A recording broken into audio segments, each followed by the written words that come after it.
So I believe that there's no such thing such as coincidence. That's why kasaysayan word was formulated well to be in that way. A history or mga nangyari or what was just happened that made sense or saysay. By means of that, I am transitioning this piece into something that my fellow expect me to do. And to be honest, I was really having the hard time on how will I incorporate our training journey to our batch name, which you will all know or already knew, the Narutos. Yet again, there's no such thing such as coincidence. Different ages, workplaces, experiences, and plans but ignited into one objective.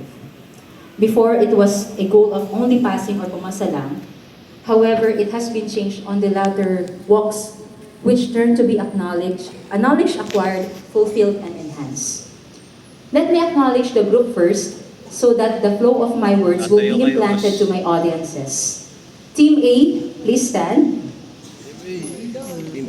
Then Team B, please stand. These are the set of people who built a plan of Batch 13 Cat Lab training, who successfully surpassed the 3-month-long journey as staff/students.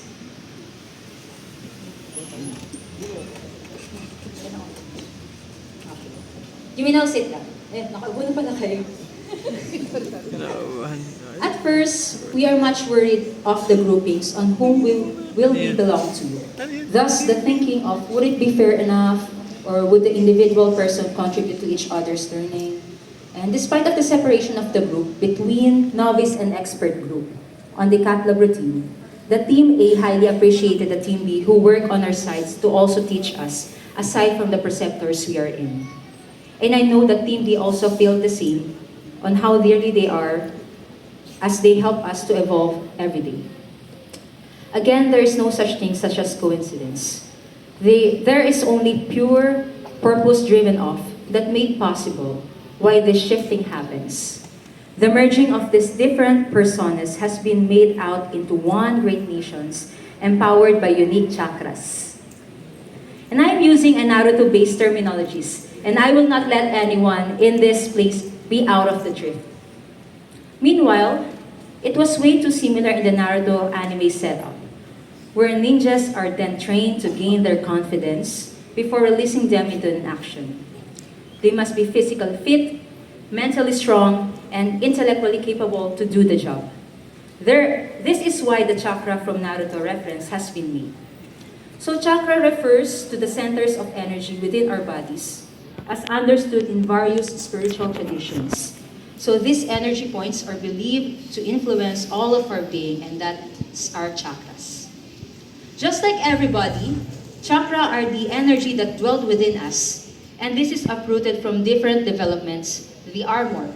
So A for the aspiration, which all transcends into the genins. Typically, these are the lowest rank at the Naruto universe. We as genin are all living in ambition of becoming legends in specific field. Yet, we felt incapable at first and a bit overwhelmed by it. This is how sensei or mentorship hops in. Hindi kayo lalabas dito sa heart center na wala kayong natutunan. This is what great sensei Papi Ayuson said on the day we first met him during the didactics, which we truly cling on as we take our paths towards the assisting side.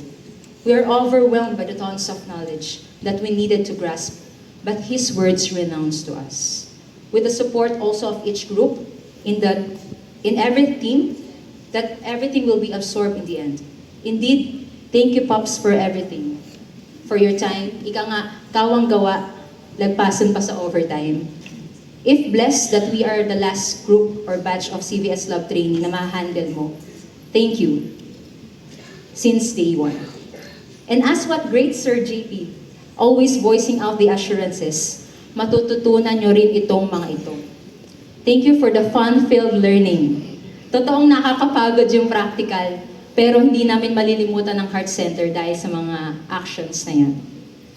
There are much more supports, verbal and non-verbal ways that our group cannot detail one by one. since this graduation would end at 12 noon, I guess.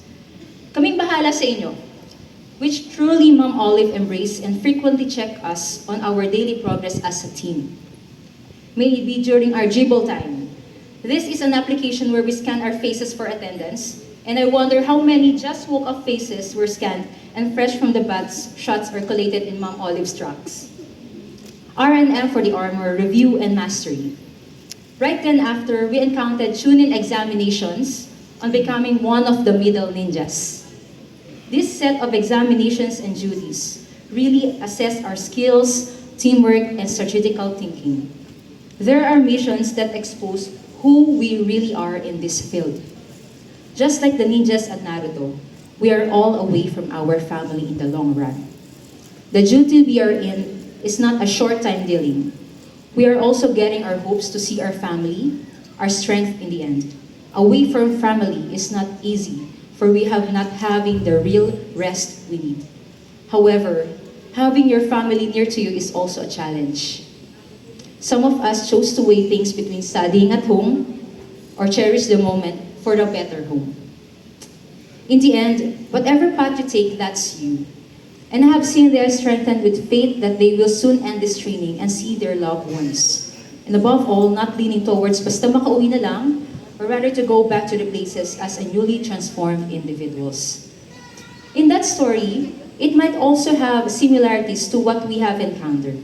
And as we navigate ourselves into training sessions, I have sought what similarities our group has. We are in different culture and belief, which hones our unique characteristic.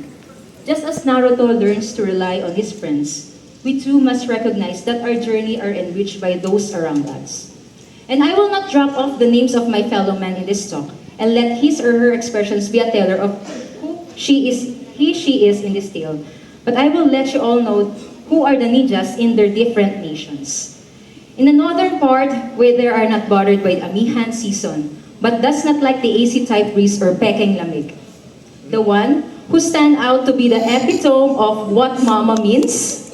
The one who cooks for and care for the group if they have eaten yet. Next is the woman who built a home at Manila, who spends her time, happy hours after work with family, but a person who also loves rides. And lastly, the woman who nearly as my age, a person with beauty and brains but sleeps a lot. In typical movies, Mean Girls always comprises of three, but in this setup, it's a lot whole different. These three never live a day without saying, hello, kumusta ka? Kumusta ka, pres? I guess they don't even notice how accommodating they are. But now they know. What life would it be if there is no friend in me? A great tandem of Taguro brothers who often do their works hand in hand in everything.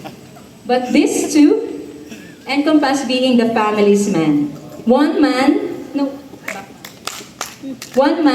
who does not slip a chance to travel back to his province despite of 12-hour journey and who wishes to see his family. Next. And also a person who loves to eat pancit.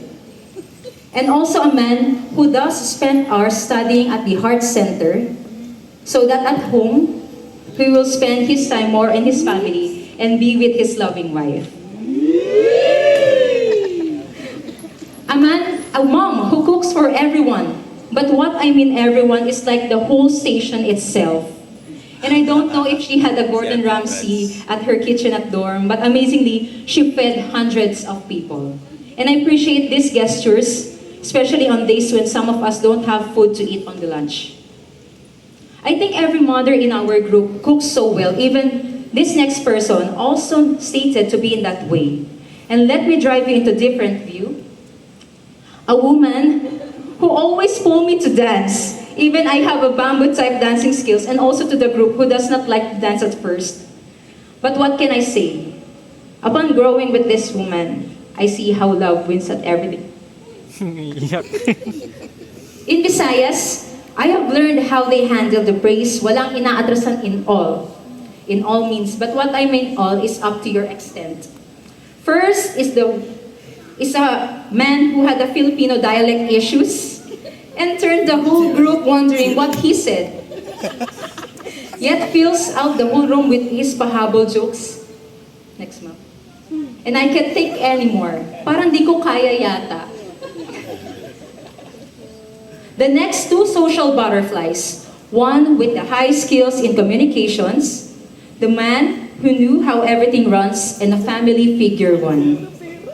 One remarkable thing that this man have said was, pag kumita ka, share mo sa iba. And on the other side, the one with such vibrancy in the group, one who is an apple to an eye in the group. But by all means, this man shared his knowledge advance in the group without hesitations. And we appreciate how he matched his attitude with his face. And the last one is in front of you. To move forward, our chakra has been empowered and moved towards being Johnnies. And Johnnies are now permitted to undertake more complex missions independently and lead the team. Our group was successfully overcome the personal external challenges. Thus, we work more hand-in-hand in multidisciplinary care. We appreciate the three other co-Civitec who also consider to be one of us, Angge, Bea, and Donita. They truly help us to become better on this field, and we wish them three to be successfully hired in this prestigious establishment. And as I have chosen to speak out in this team, I would like to extend our gratitude to our preceptors on the nursing side. From the day of familiarization, the scope of what to anticipate and read firsthand before the patient arrived has been taught well. And this cognition truly contributed on our journey. To the medtech, who gradually introduced us on the total amount of materials we are opening, and to the moments that not everything is about just opening things, rather using your common sense as well and anticipatory actions. I strongly believe that without auxiliaries, doctors will be incapable of letting the patient survive. So be nice to us. Not to mention the RadTech side, the fellow side, the nursing aid side, and the only chosen good-hearted CRF side. They also let us explore the other side of the field that gained us more confidence to return on our battlefields at home. In successful leadership story, things are also bound to an end. That's why they are chapters. Connections tend to grow further when things are bound by time. Maybe this too signifies how time contributes to such earnings or inner yearnings in life. Last word for the armor is reflection. Chakra surge within a man, a testament of his own growth. This reflects the character's journey and development up to the point bridging the narrative towards future. And as their chosen leader and the deliverer of this speech, I wholeheartedly thank all the people who worked behind this training, Ma'am Olivia de la Cruz, Ma'am Susan V. Perez, Sir Jess Ferdinand de Jesus, Sir Edgardo Mendoza, and Dr. Ramoncito Vitria, and other renowned people to other healthcare team who inspired us more to help our countrymen. To the people from our hospitals, the management, the head nurses, and those who work hand in hand from the team we are currently in before getting here. Thank you. You have seen how truly we deserve to be granted by sponsorship. And I mean to all, and we will not let this session be in vain. To God, who made everything according to His will and purpose, and who essentially gave everything and aligns to the word kasaysayan. Thank you, God, for this encounter. To our considered family, thank you for being with us. It might be through phone call, but I am silently observing my teammates that they are regaining their hope when they have talked to you. I want to take this opportunity to thank my family and my members' family. Thank you for letting them be them. Diyan ka pa naiiyak. Thank you for letting me know them wholeheartedly.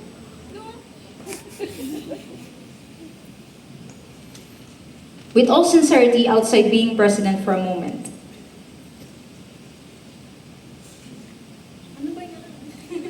Just as the youngest member and sole private sector in our midst, with every ounce of my sincerity.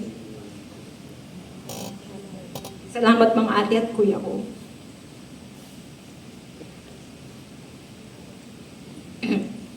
Thank you for welcoming me despite of my setbacks.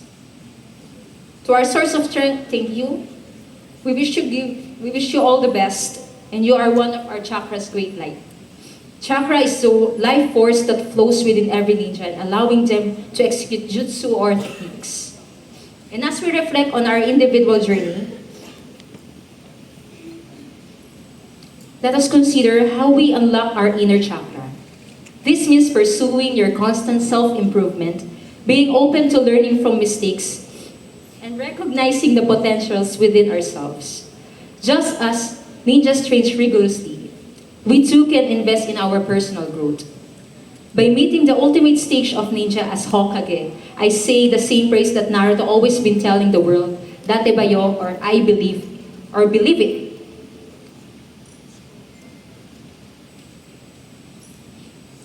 Our chakra embodies our inner strength, focus, and connection to others. Now let us embrace the unique chakras to use to illuminate the path ahead. For I believe that within each of us lies a powerful force that's ready to be unleashed. 13th batch CVL training now signing off with a melodic sound. Thank you.